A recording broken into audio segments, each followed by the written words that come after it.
I packed up my entire studio into this tiny little homemade kit, and I took it outside.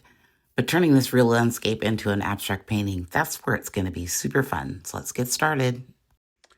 So here's what I'm taking with me. I've got my Poems About You favorite watercolors here in this little tin. Got our Caran d'Ache here in a little tin, and I'm going to put in extra sheet of deli paper, some already oil pastel paper, and this little piece of sandpaper in here. Daniel Smith watercolors, our sticks. And then I've got some, let's see, we've got some colored pencils in various colors. I'm just going to start putting these in here. These are the Derwent colored pencils. We've got 6 of them. And then I've got my tinted charcoals.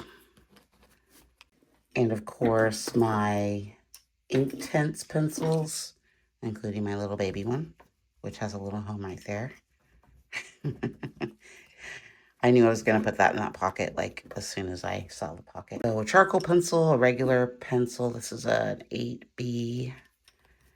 I like soft pencils. I don't know if I'm going to take that. I'm going to take the stylus, though. I've got 2 brushes. I'm trying to decide if I'm going to take a water brush. I don't really like water brushes. So I think those are going to go over here. And these go in here.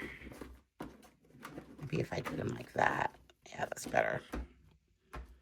And then I've got my sheet of Arch paper already taped down onto my clipboard.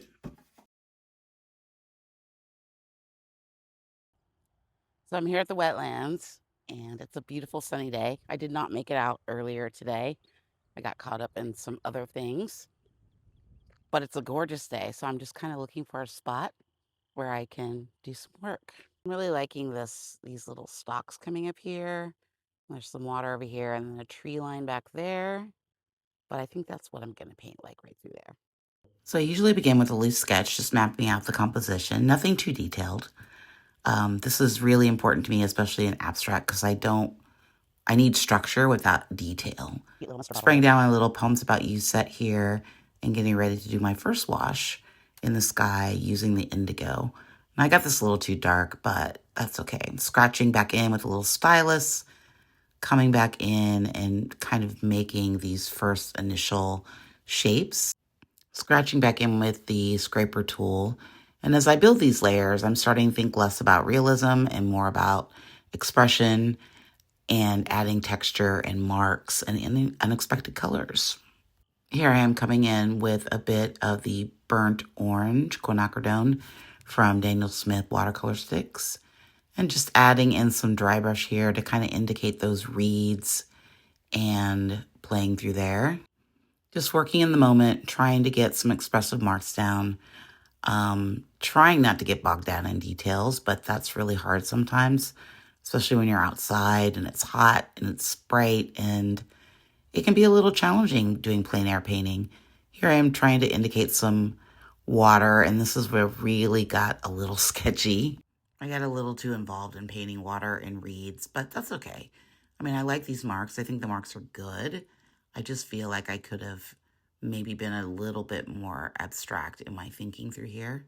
Coming in with a little bit of the indigo Inktense and just adding some more marks.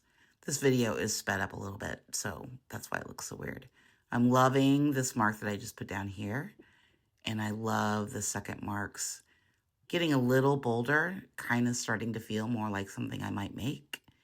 And then I'm coming in with some Caran d'Ache in pink and yellow, ochre, to kind of make some more scratchy marks and really build up the dynamic surface. Okay, so I got a good base going on, and I'm pretty excited. I'm gonna go back to the studio, and we'll, oh, got my hair. We'll add some more colors to it, and it's kind of one of those things where I can't really see what I'm doing because it's so bright, and I feel like the colors are weird because my eyes are messed up from the sun. So yeah, let's go back to the studio. All right, back in studio. First thing I want to do is add some white to the sky area. It's a little dark. I didn't really want it to be this dark. Like I said, it's a little hard to see outside sometimes what you're painting, but we can always, come back in, make some adjustments in studio. There's not a whole lot I want to do. I like that much better. Maybe a bolder line through there. Um, okay, I want to put some black marks in here. So we've got some oil pastel on deli paper. And you want to put a mark coming like just right through here. Kind of give more of a shape to whatever that is. I got a little too bogged down in details while I was outside, and that can happen. I didn't have my abstract brain on. I'm going to put some black marks through here. Just a few. And just to kind of give it a little bit more dynamic, a little bits through here. And then maybe some longer ones.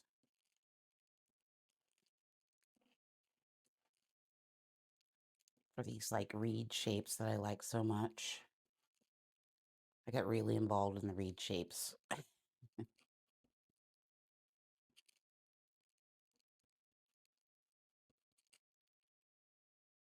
Let's put some more black lines through here with the stylus. Oh, those are very, very dark. That's all right. I don't hate it. I think it works.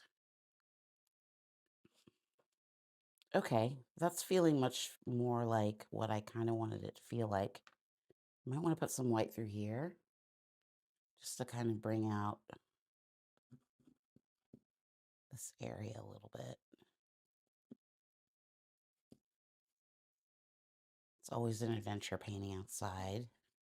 I do enjoy it, and I think usually it's that first time outside in the painting you get a little excited and kind of forget what you're supposed to be doing. That's kind of what happened to me today. Like I was going along pretty great, and then I got so bogged down in what was going on with this shape that I kind of forgot what I was supposed to be doing. Let's come in with a bit of this sanguine and put some of this color through here. I've got a bit of it up here, which is nice. I'm going to put some green up there.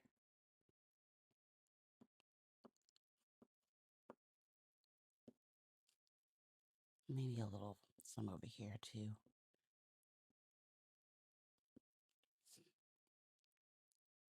Okay, so the last thing I'm going to do is I'm going to add a mark coming through here with the Inktense black, which doesn't seem to be working.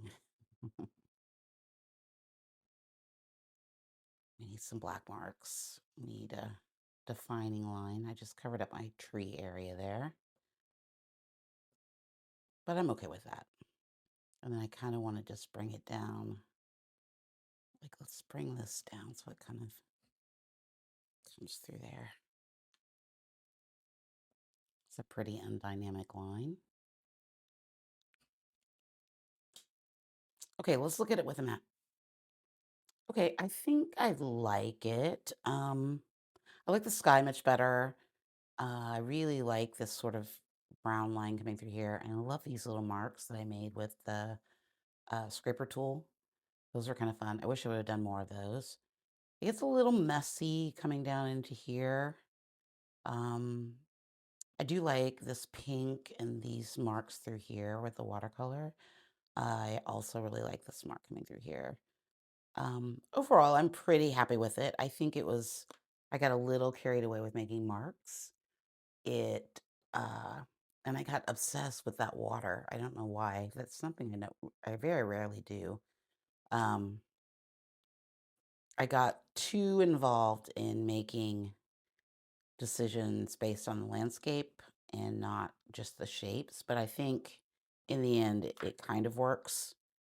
It's not the best thing that I've made, but Now we know going forward, next time we go out to do this, we'll concentrate more on the shapes and less on the stuff, if that makes sense.